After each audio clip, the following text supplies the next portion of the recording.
Hello and welcome to all of you MST academy में एक बार फिर आप सभी का स्वागत है। मैं हूं निशांत कोरी और आज आप लोग के लिए फिर से लेके आया हूं परसेंटेज से रिलेटेड कुछ क्वेश्चंस। हमने अभी तक 4 या 5 वीडियो आई थिंक परसेंटेज की देख चुके हैं, कर चुके हैं, तो आप जाके उनको देखिए, फिर उसके बाद आज की वीडियो देखिएगा जिससे आपके कॉन्सेप्ट और ज़्यादा क्लियर हो जाएंगे। तो आज का जो वीडियो है शायद 5वां वीडियो है। इसके बाद परसेंटेज का चैप्टर जो है वो ख़त्म हो जाएगा। इसके बाद हम कोई दूसरे चैप्टर पे चलेंगे। तो देखिए आज का चैप्टर का पहला क्वेश्चन क्या कह रहा है। तो पहला क्वेश्चन ये बोल रहा है आपसे कि एक आदमी अपनी आय का 60% खर्च करता है। अगर इसकी आय 15% बढ़ जाए और खर्च भी 15% बढ़ जाए तो उसकी बचत में कितने प्रतिशत का बदलाव आएगा। तो सबसे पहले आपको एक चीज़ समझनी पड़ेगी कि जो आय होती है, इनकम, ठीक है,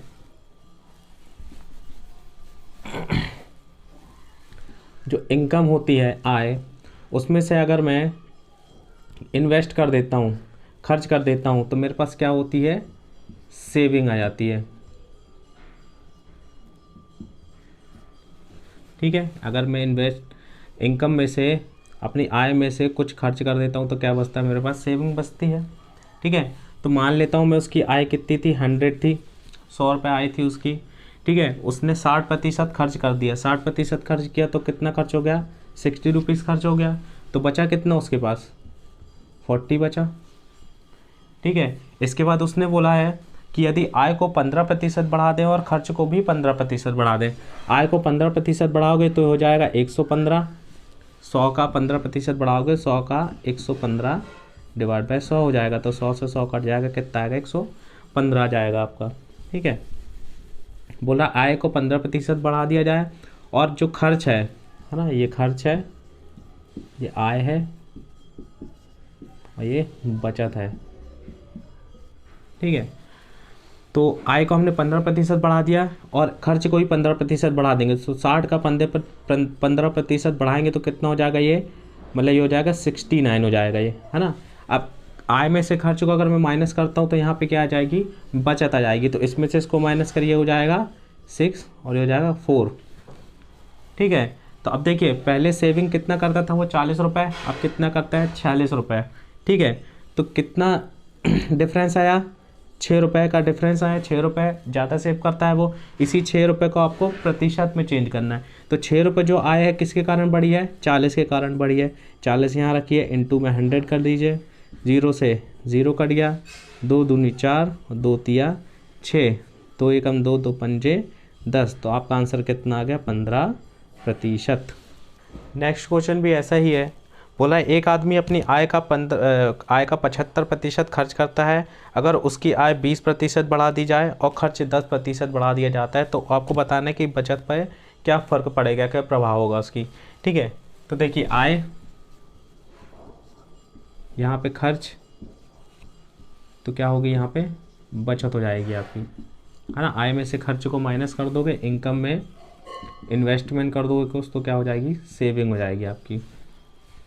ठीक है, तो वो बोल रहे हैं कि आय का 75% खर्च करता है। देखिए मान लीजिए पहले आय थी 100 रुपये उसकी, 75% खर्च करा तो बचा कितना उसके पास, 25, है ना। 100 में से 75 जाएंगे तो कितना बचेगा उसके पास, 25 बचेगा।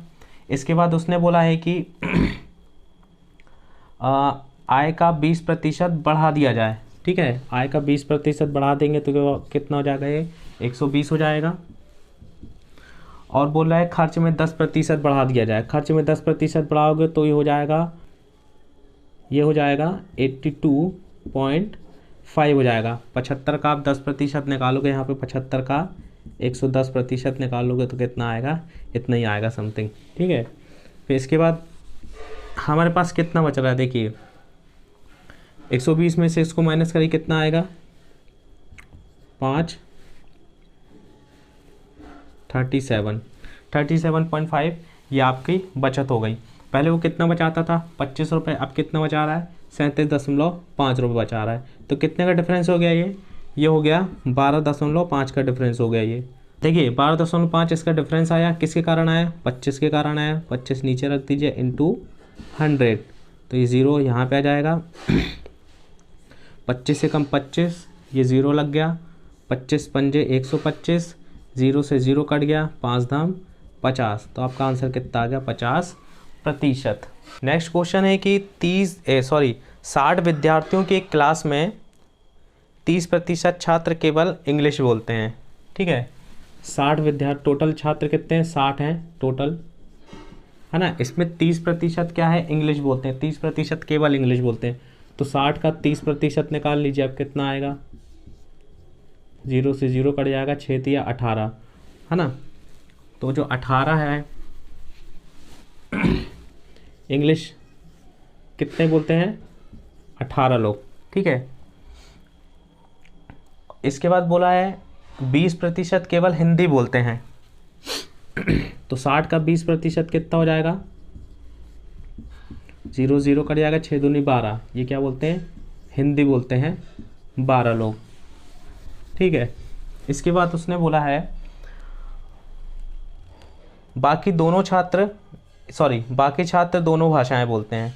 ठीक है, तो देखिए ये टोटल कितने छात्र हो गए, 8 2 10, 10 20 10 30, टोटल कितने छात्र हो गए, 30 छात्र हो गए। 30 छात्र इसमें सेलेक्ट कर दीजिए, बचे कितने यहाँ पे, 30 ही बचे। 60 में से 30 माइनस हो तो बाकी कितने हैं, ये बाकी हैं, रिमाइंडर है ना, शेष है ना। बाकी कितने बचे, 30 छात्र। ये क्या बोलते हैं, दोनों बोलते हैं, ये इंग्लिश भी बोलते हैं और ये हिंदी भी बोलते हैं। ठीक है, तो आपको क्या बताना था कि ज्ञात करो कि कितने छात्र हिंदी बोल सकते हैं। ठीक है, तो देखिए 30 तो हिंदी बोल ही सकते हैं, है ना, क्योंकि दोनों बोल रहे हैं तो 30 तो उसमें इंक्लूड है, 30 हिंदी बोल सकते हैं और 12 और हिंदी बोल सकते हैं। तो 30 और 12 कितना हो जाएगा, 30 + 12 मतलब 42 जो छात्र हैं वो क्या कर सकते हैं, हिंदी बोल सकते हैं। देखिए नेक्स्ट क्वेश्चन बोल रहा है कि एक परीक्षा में 65% छात्र गणित में पास हुए हैं, 48% फिजिक्स में पास हुए हैं और 30% दोनों में पास हुए हैं। तो देखिए इसको करते कैसे हैं कि मैथ्स को यहाँ लिखा जाता है ना, फिजिक्स को यहाँ लिखिए। देखिए 65% यहाँ पास हुए हैं, पहले आपको ऐसा लिखना है। फिर आपको बोला है 48% यहाँ पास हुए, तो 48 ऐसे लिखिए। और दोनों का बोला है तो दोनों को मिला के कितने पास हुए हैं, 30 पास हुए हैं, है ना। तो इसमें से जो वैल्यू मैं माइनस करूँगा वो यहाँ पे आएगी, वो फिजिक्स के स्टूडेंट होंगे। और इससे जो वैल्यू माइनस करूँगा वो यहाँ पे आएगी, वो मैथ्स के स्टूडेंट होंगे जो कि पास हुए होंगे। ठीक है, क्योंकि पास हुए का आपको दिया प्रतिशत, दोनों पास हुए, सॉरी क्या हुआ है, हाँ 30% दोनों पास हुए। देखिए 48 में से 30 जाएंगे, है ना, तो यहाँ बचेगा आपको 18 और ये बचेगा आपको 35। मतलब मैथ्स में कितने स्टूडेंट पास हुए थे, 18, और फिजिक्स में कितने पास हुए थे, 35, और दोनों में कितने पास हुए थे, 30%, है ना, मतलब 30 मिला के पास हुए थे। तो टोटल कितने पास हुए हैं, 18 + 35 + 30, है ना, 8 5 13 कि 3 या 1 3 3 6 और 1 7 और 1 8, मतलब 83 स्टूडेंट पास हो चुके हैं 100 में से। ठीक है ना, 100 में से 83 पास हुए हैं, तो आपको क्या बताना, फेल हुए। तो फेल हुए के व्यक्ति कितने होंगे, 100 में से माइनस कर दीजिए 83, तो कितने हुए, 17% क्या हो गए, ये फेल विद्यार्थियों की संख्या आ गई। ठीक है, 17% फेल हुए होंगे। नेक्स्ट बोल रहा है एक परीक्षा में 35% छात्र गणित में फेल हुए हैं। ठीक है, देखिए मैथ्स में 35% छात्र फेल हुए हैं, यहाँ फेल की बात करा। अभी अपन पिछला क्वेश्चन जो देखा था उसमें पास हो रहे थे। ठीक है, 35% गणित में फेल हुए हैं और 25% अंग्रेजी में, ये इंग्लिश में कितने हुए हैं, 25% फेल हुए हैं। ठीक है, और दोनों मिला के 10% फेल हुए हैं। यहाँ दोनों मिला के कितने फेल हुए हैं, 10% फेल हुए हैं। देखिए पिछला क्वेश्चन अगर नहीं समझ में आया हो तो मैं उसको समझा देता हूँ कि यहाँ पे जो वैल्यू आती है वो पार्ट में आती है कि इतना पार्ट, है ना, व्यक्ति फेल हुआ है या पास हुआ है। कैसे आती है, इससे ऐसा माइनस करते हैं और इससे ऐसा माइनस करते हैं। अगर ये ऐसा माइनस करेंगे तो इंग्लिश के विद्यार्थी आएंगे, ये ऐसा माइनस करेंगे तो यहाँ पे मैथ्स के विद्यार्थी की संख्या आएगी। ठीक है, तो 25 में से 10 गया, यहाँ पे आ गया 15 आपका, और 35 में से 10 गया, यहाँ गया 25। ठीक है, तो कितने विद्यार्थी फेल हुए थे 100 में से, इंग्लिश में 25 और मैथ्स में 15 फेल हुए थे। और दोनों मिला के कितने हुए थे, 10 हुए थे। तो 10 और 15 और 25 इतने क्या हुए हैं, ये फेल हुए हैं। कितना हो जाएगा, 25 5 30 10 40 10 50, मतलब 50% व्यक्ति क्या हुए हैं, फेल हुए हैं। तो पास कितने हुए होंगे, पास भी 85% हुए होंगे। आधे फेल हो गए तो आधे पास हो गए होंगे। ठीक है, ये आगे अभी जब अपन मिक्सचर एलिगेशन करेंगे तब उसमें ये एलिगेशन रूल कहलाता है ना। मैं आपको और अच्छे से समझाऊंगा एलिगेशन रूल क्या होता है। तो इस टाइप के जो question upon mixture and allegation जो चैप्टर उसमें अपन बहुत अच्छे से देखेंगे। अभी आप ऐसे समझ लीजिए इसको कि सॉल्व कर कैसे किया जाता है इस टाइप के क्वेश्चन, ठीक है। उसमें भी आगे क्वेश्चन आएंगे कि मिक्सचर एलिगेशन में कि चावल को गेहूँ से मिलाया है, गेहूँ को चावल से मिलाया है, तो मिश्रण क्वांटिटी इतनी आएगी, उसमें ये क्वेश्चन किया जाता है। देखिए नेक्स्ट क्वेश्चन थोड़ा इंपॉर्टेंट है, ध्यान से देखिएगा। बोला नमक और पानी के घोल में 5% नमक है, ठीक है। नमक और एक पानी का घोल है, उसमें 5% नमक है। अगर 20 लीटर पानी वाष्प हो जाता है, मतलब एवेपोरेट हो जाता है, तो नमक 15% बचता है। तो आपको बताना है कि प्रारंभिक घोल की मात्रा कितनी रही होगी, ठीक है। अब यहाँ पे देखिए, यहाँ पे नमक और पानी, ठीक है। यहाँ प्रारंभिक वाली मात्रा ले लेते हैं, प्रारंभिक, और यहाँ पे नई वाली ले लेते हैं, ठीक है।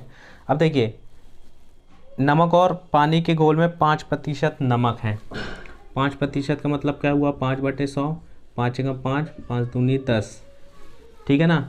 मतलब 20 में से एक पार्ट क्या है, नमक है। तो एक पार्ट नमक है, और तो 20 में से एक पार्ट नमक है, तो 19 पार्ट क्या होगा, पानी होगा। टोटल घोल कितना है, 20 पार्ट का है, ये टोटल घोल है 20 पार्ट का। हमारे पास मान लो 20 लीटर पानी है ना। तो 20 लीटर पानी में एक जो लीटर है वो क्या है, नमक है, तो बाकी जो बचा वो क्या होगा, पानी होगा, ठीक है ना। तो 20 में से एक क्या है, नमक है, तो 19 क्या होगा, पानी होगा।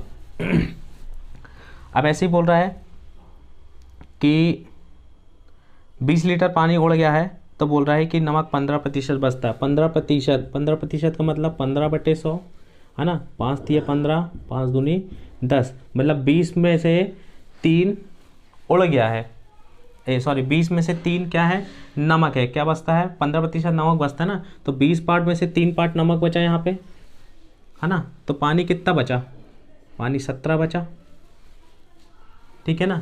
लेकिन अब एक बात समझिए, हमेशा एक चीज़ ध्यान रखना है यहाँ पे।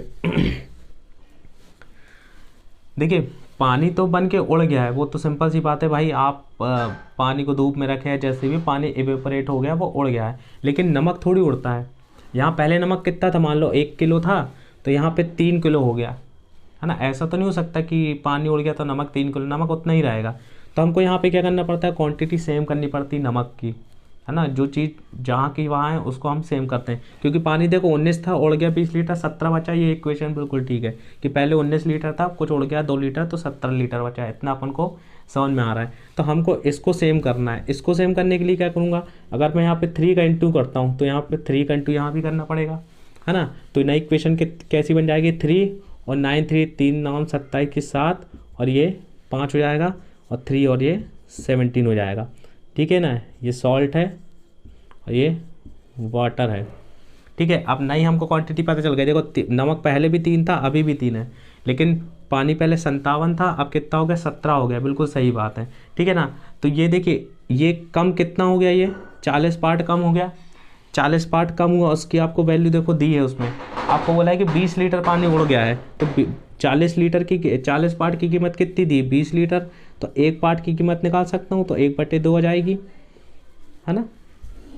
1/2 मतलब 20/40, 20/40 कर दूंगा तो क्या आ जाएगा, एक पार्ट की कीमत 1/2 आ जाएगी यहाँ पे, ठीक है।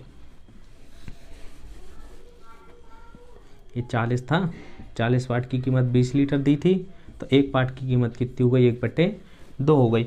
अब इसके बाद उसने बोला है कि प्रारंभिक घोल की मात्रा को आपको बताना है कितनी है।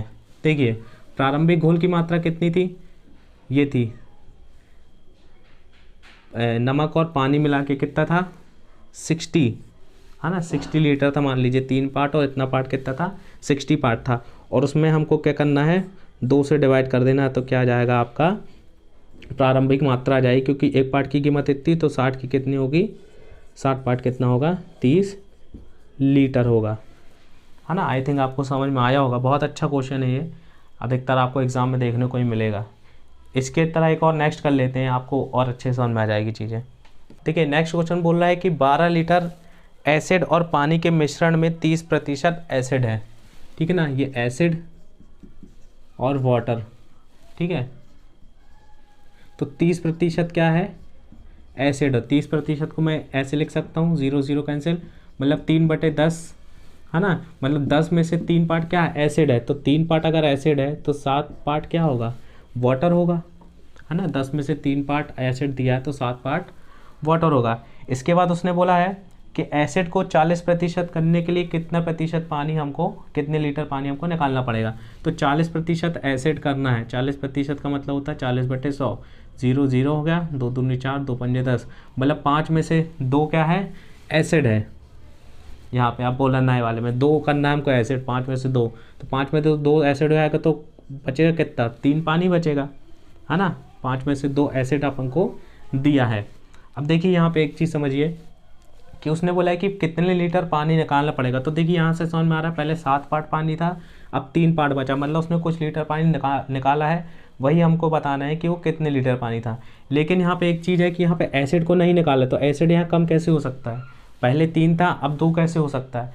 इसी को सेम करने के लिए पिछले में भी हमने ऐसे ही किया था, इन दोनों को सेम करने के लिए हमको इक्वेशन में इनटू करना पड़ता है। तो मैं पूरी इक्वेशन में यहाँ पे 2 का इनटू कर देता हूँ, यहाँ पूरी इक्वेशन में इसका यहाँ पे इनटू कर देता हूँ, है ना। तो 2 में 3 का इनटू होगा 6, और 7 में 2 का होगा 14, और 3 में 2 का होगा 6, और 3 3 का 9। अब देखिए ये एसिड, ये वाटर। अब देखिए एसिड सेम आ गया, क्योंकि हमने एसिड को तो छुआ ही नहीं था ना भाई, हमने सिर्फ वाटर निकाला था। तो वाटर 14 पार्ट में से निकल गया, कितना बचा, 9 पार्ट बचा। मतलब ये इक्वेशन सही है कि भाई पहले 14 था, अब कुछ पार्ट निकल गया। तो कितना पार्ट निकल गया, यहाँ 5 पार्ट निकल गया, आप समझिए, है ना। 5 पार्ट है, ना कि परसेंटेज है, ना लीटर है, किलोग्राम, कुछ भी नहीं है, ये पार्ट है। ये जो अपन लिखते हैं ना 40/100, है ना, ये काटते हैं, तो ये पार्ट कहलाता है कि 5 पार्ट में से 2 हैं, है ना। नीचे वाली संख्या हमेशा टोटल वाली संख्या, वास्तविक रियल वाली कहलाती है, ठीक है। तो देखिए ये सेम हो चुका है एसिड, है ना, एसिड सेम हो चुका है। अब यहाँ पे 5 पार्ट निकल गया है। अब देखिए टोटल हमको यहाँ पे कितना दिया था, 12 लीटर दिया था मिश्रण, है ना। एसिड और वाटर का मिश्रण 12 लीटर था। तो मैं यहाँ पे देख लेता हूँ, ये टोटल एसिड और वाटर का मिश्रण टोटल कितना है, 20 पार्ट है ना। 20 पार्ट कितना दिया था, 12 लीटर, ठीक है, 12 लीटर, ये लो, ठीक है। तो 20 पार्ट की कीमत 12 लीटर हमको दी थी ऑलरेडी। यहाँ पे देखो 6 + 14, है ना, ये दोनों मिला के तो 20 लीटर मिश्रण था हमारे पास, है ना। तो एक पार्ट की कीमत कितनी आ गई, एक पार्ट की कीमत कितनी आ गई, 12/20, है ना। 12 बटे मूल्य मतलब 3 चौको 12, 4 तिया 12, और 4 पंजे 20, मतलब एक पार्ट की कीमत 3/5 है। तो हमको 5 पार्ट की कीमत निकालनी, तो 5 पार्ट की कीमत कितनी होगी, 5 × 3/5, तो 5 से 5 कट गया, आंसर कितना आ गया, 3 लीटर। मतलब उसने मिश्रण से कितना लीटर पानी निकाला होगा, 3 लीटर पानी निकाला होगा, और एसिड क्या रहा, एज इट इज रहा होगा। आई थिंक आपको ये क्वेश्चन समझ में आया होगा। अगर आपको नहीं समझ में आता तो आप मेरे कमेंट बॉक्स में कमेंट करके एक बार फिर से जो भी डाउट हो आप पूछ सकते हैं। देखिए नेक्स्ट क्वेश्चन बहुत ही अच्छा क्वेश्चन है, इसको बहुत ध्यान से देखिएगा कि 20 किलो के ताज़े तरबूज में, ठीक है, 96% पानी है, ठीक है ना। तो 20 किलो का एक तरबूज है मान लो, है ना, एक तरबूज है 20 किलो का है ना, 20 kg, है ना। इसमें क्या है, 96% पानी है। 96% का मतलब क्या हुआ, 96/100, है ना। 2 चौको 8, 2 अट्ठे 16, 2 दूनी 4 सॉरी 2 पंजे 10, 2 शून्यम 0, 2 दूनी 4, 2 चौको 8, ये हो जाएगा 25। मतलब 25 में से 24 क्या है, पानी है, ठीक है ना। तो 25 में से 24 अगर पानी है, वाटर कितना है 24, तो आप ये बताइए पानी के अलावा उसमें गूदा भी तो होगा, है ना, जिसको पल्प बोलते हैं, पल्प, है ना। तो पल्प कितना होगा, 1 होगा, ठीक है। 25 पार्ट में से अगर 24 पार्ट पानी है तो एक पार्ट क्या है, उसका गूदा है, बीजा है, उसके अंदर छिलका है, ठीक है ना, ठीक है। ये फ्रेश है, फ्रेश वाले की बात करते हैं। इसके बाद उसने बोला है कि कुछ समय बाद, मान लो उसको आपने धूप में रख दिया, है ना, या ऐसे ही रखा रह गया, अपन ने कुछ नहीं किया, तो कुछ समय बाद 95% पानी रह जाता है। भाई पानी, फल ख़राब होते हैं ना, या पानी उड़ जाता है, या जो भी हो, ठीक है। तो 95% अब पानी यहाँ पे बच गया, तो 95/100 लिख सकते हैं, है ना। 5 5 × 5, 5 × 9 = 45, 5 दूनी 10, 0। तो 20 में से 19 क्या है अब यहाँ पे, पानी है। ये ड्राई हो गया, अब मान लो, है ना, मान लेते हैं ड्राई हो गया। तो 20 में से 19 क्या है, पानी है। तो यहाँ पे एक क्या है, पल्प है उसका, सिंपल सी बात है ना। तो देखो आप धूप में रख दो या उसको ऐसे ही छोड़ दो सूख जाए वो, तो कभी भी उसका गूदा कभी सूखता नहीं है ना। ये गूदा जो पल्प होता है, छिलका कभी उसका मतलब उड़ता नहीं है, भाप बन के, वाष्प बन के इवेपोरेट हो जाए, है ना, वो हमेशा पानी हो जाता है ना। तो देखो यहाँ पे वही कंडीशन है, यहाँ पे देखो पल्प वैसा ही वैसा है ना। अगर यहाँ पे दूसरा अगर कंडीशन है कि 2 आ जाता, 3 आ जाता, तो फिर मैं इसको वैसे ही सेम करता जैसे पिछले क्वेश्चन में अपन कर रहे थे, है ना। फिर उसको सेम करता है, इंटू करता है। लेकिन यहाँ पे ऑलरेडी देखो सेम है, पल्प को कुछ नहीं हुआ है, गूदा जो उसको बीजा है ना, जो छिलका है उसको कुछ नहीं हुआ, वैसे का वैसे ही है, चाहे वो सूख जाए चाहे आप कुछ भी करो, ठीक है। तो वाटर देखो कितना कम हो गया यहाँ पे, 19 और एक 20, 4 24, मतलब 5 पार्ट पानी कम हो गया है, ठीक है। अब आपको क्या बताना है कि वर्तमान तरबूज का वजन क्या होगा, मतलब ये जो सूखा वाला जो ये है इसका वजन कितना होगा। तो देखिए 20 किलो का तरबूज था, है ना, 24 और एक 25, 25 पार्ट बराबर कितना था, 20 kg। ये मैं कह सकता हूँ। तो एक पार्ट बराबर कितना हो जाएगा, 20/25, है ना, 5 चौको 20, 5 25, एक पार्ट बराबर इतना है। तो 19 और एक 20, 20 पार्ट बराबर कितना होगा, 20 पार्ट बराबर होगा 4/5, तो 5 चौको 20, 4 चौको 16, मतलब 16 kg का क्या होगा वो बचा होगा। पहले कितना था, 20 kg का था, अब सूख गया तो कितना बचा है, 16 kg का बचा है। यही आपका आंसर होता है। देखिए इसी तरीके का एक नेक्स्ट क्वेश्चन है, बोला है ताज़े फलों के 68% पानी है, सॉरी ताज़े फलों में 68% पानी है ना। फ्रेश फल की बात किया है ना, यहाँ पे पल्प होता है, यहाँ वाटर होता है। ये चीज़ याद रखिए हमेशा, जब भी फल वाला क्वेश्चन आएगा तो आपको पल्प और वाटर हमेशा लिखना होगा। तो 68% पानी है, 68% का मतलब क्या होता है, 68/100, है ना, 68/100। तो 2 तिया 6, 2 चौको 8, 2 पंजे 10, 2 शून्य 0, 2 1 2, 2 7 14 और 2 2 4, 2 पंजे 10, ठीक है। तो 25 में से 17 क्या है, पानी दिया था ना, हाँ 25 में 17 क्या है, पानी है। तो बचा कितना है, 8, है ना। 25 में से 17 पार्ट अगर पानी है तो 8 पार्ट क्या होगा, आपका पल्प होगा, ठीक है। इसके बाद बोल रहा है और सूखे फलों में 20% पानी है, जो ड्राई है, ड्राई में 20% पानी, 20% मतलब 20/100, मतलब 20 से कम 20, 20 पंजे 100, मतलब 5 पार्ट में से एक पार्ट क्या है, पानी है। एक पार्ट अगर पानी है तो 4 पार्ट क्या होगा, पल्प होगा इसका, है ना, गूदा होगा जिसको आप बोलते हैं, ठीक है।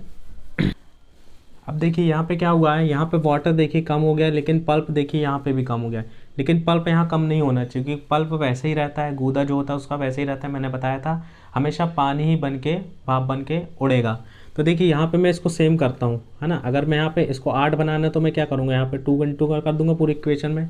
तो कितना हो जाएगा, 8, ये हो जाएगा 17, ये हो जाएगा 4 2 8, ये कितना हो जाएगा 2, ठीक है। ये अपनी इक्वेशन आएगी कि पल्प कितना है। देखिए पल्प 8 का 8 ही है, और वाटर कितना हो गया, 17 से 2 हो गया, क्योंकि पानी उड़ गया तो कम हो गया है।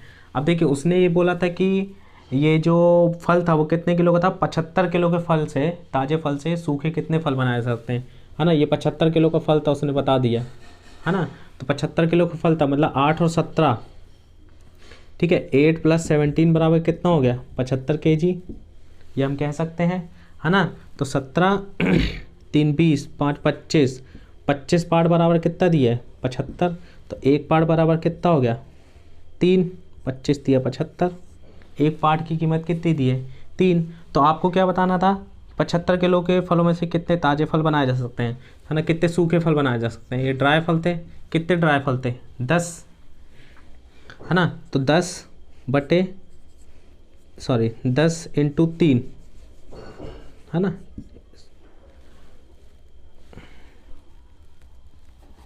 10 बोल रहा हूँ, 8 लिख रहा हूँ, ठीक है। 10 × देखिए ड्राई फल कितना है, 10 है, 10 पार्ट है, उससे एक पार्ट की कीमत 3 है, तो 10 पार्ट की कीमत कितनी होगी, 30 होगी। मतलब ड्राई फल कितने बनाए जा सकते हैं, 30 बनाए जा सकते हैं। देखिए नेक्स्ट क्वेश्चन ये बोल रहा है कि राम ने 6 ब्लैक और X वाइट बॉल खरीदी हैं, ठीक है ना। तो राम ने क्या कहा है, ब्लैक और वाइट, ठीक है। तो उसने 6 काली गेंद खरीदी है 6, और x जो खरीदी है वो वाइट बॉल है। ठीक है। बोला है काली बॉल की कीमत सफ़ेद बॉल की कीमत का 5/2 है। काली बॉल की कीमत वाइट बॉल की कीमत का 5/2 है। अगर मैं ब्लैक बॉल को की कीमत से वाइट बॉल का 5/2 करूँ तो ब्लैक बॉल की कीमत आ जाएगी। तो मैं इसको लिख सकता हूँ B/W = 5/2। W यहाँ पे आ गया। ठीक है। तो ब्लैक बॉल कितने की हो गई 5 की, और वाइट बॉल कितने की हो गई 2 रुपये की हो गई। ये कितने की हो गई, ये हो गई 5 की, ये हो गई 2 रुपये की।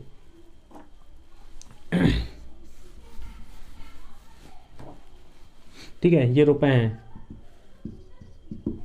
ठीक है। अब इसके बाद बोला है बिल बनाते समय क्लर्क ने गलती से काली और सफ़ेद बॉलों की संख्या को बदल दिया है, इसकी वजह से बिल 45% बढ़ गया है। तो देखिए 6 बॉल 5 रुपये के हिसाब से कितने की आई 30 रुपये की, और ये कितना हो गया 2x। ये बराबर बिल बनना था कुछ रुपए मान लीजिए। ठीक है, ये सही बिल है, सही बिल है। ठीक है, लेकिन उसने क्या कि यहाँ पे इक्वेशन चेंज कर दी, मतलब यहाँ पे अब 2 आ गया, यहाँ पे 5 आ गया, है ना। बिल बनाते समय गलत कर दी। तो ये कितने का पड़ा 6 दूनी 12, है ना, प्लस ये हो जाएगा 5x, ये हो गया गलत वाला बिल। ठीक है। तो क्या हुआ जब गलत बिल हुआ तो क्या हो गया, ये 45% बढ़ गया है। ठीक है ना, 45% बढ़ गया, मतलब 30 + 2x डिवाइड बाय 12 + 5x, ये कितना बढ़ गया 45%, मतलब 100/145 बढ़ गया है ना। 100/145 क्योंकि ये तो 100% था, ये सही बिल था ना, ये 100% बना था, यही तो बढ़ा था 45%, इसलिए मैंने इसको दोनों को डिवाइड कर दिया इक्वेशन को, है ना। 45% बढ़ गया है। तो यहाँ पे आप सॉल्व कर लेंगे अपन को इक्वेशन को। तो यहाँ पे काट देते हैं पहले, 5 दूनी 10, 5 शून्य 0, 5 दूनी 10, 4, 5 9 45। ठीक है, अब शायद नहीं कटेगा ये। ठीक है, इंटू कर दीजिए, 9 × 27 के साथ ये हो जाएगी 2, 3 दूनी 6, 2 8, ये लग जाएगा 0, और 9 दूनी 18, और 2 दूनी 4 5, x आ जाएगा। ये हो जाएगा 20 में 12 का इंटू करो, 12 दूनी 24, 240 प्लस 20 पंजे 100x हो जाएगा ये। ठीक है, तो 870 में 240 को माइनस कर दीजिए, 870 - 240 इक्वल टू हो जाएगा 100x - 58x। ठीक है, तो 0 से 0 चला गया, मैं यहाँ पे कर देता हूँ, 0 से 0 चला गया, है ना। 4 और 3 7 हो गया, 2 और 6 8 हो गया, 630 बचा, इक्वल टू कितना आया 100 में से 58 जाएगा, कितना बचेगा 58, और 2 60 और 40, मतलब 42x बचेगा यहाँ पे। तो x की वैल्यू कितनी आ गई 630/42। तो 7 × 42, 7 नाम 63, है ना। तो 6 कम 6 3, 6 पंजे 30, मतलब x इक्वल टू कितना आ गया 15। आपको क्या बताना था,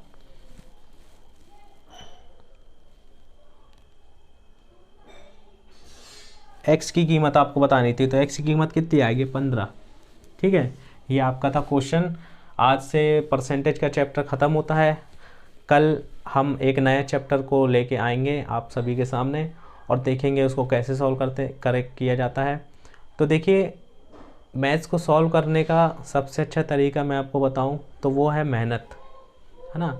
आपने मेहनत और प्रैक्टिस अगर नहीं की है मैथ्स को लेकर खासकर, तो आपसे कुछ भी नहीं बनेगा। अगर आपने मैथ्स को लेकर प्रैक्टिस की है तो आपसे रीजनिंग बहुत इजी से निकल जाएगा। आपको पढ़ने के लिए बचेगा सिर्फ आपको साइंस और जीके वगैरह आपको पढ़ने के लिए, करंट अफेयर बचेगा। तो 2 टॉपिक आपके ऐसे ही क्लियर हो जाएंगे। मैथ्स को सीख जाइए, आप ऑटोमेटिकली रीजनिंग का चैप्टर बहुत ईजी से कर लेंगे। तो चलिए मिलते हैं नेक्स्ट वीडियो में। अगर आपको वीडियो पसंद आई हो तो और ज़्यादा से ज़्यादा लोगों को प्लीज़ सब्सक्राइब करिए, जिससे सभी लोग ये सब चीज़ें सीख सकें और सभी आगे बढ़ें। तो चैनल को सब्सक्राइब नहीं किया हो जिसने भी, पहले सब्सक्राइब कर लें, और इसके बाद हम अगले वीडियो में एक बहुत ही इंटरेस्टिंग सा चैप्टर लेके आते हैं। तभी के लिए गुड नाइट।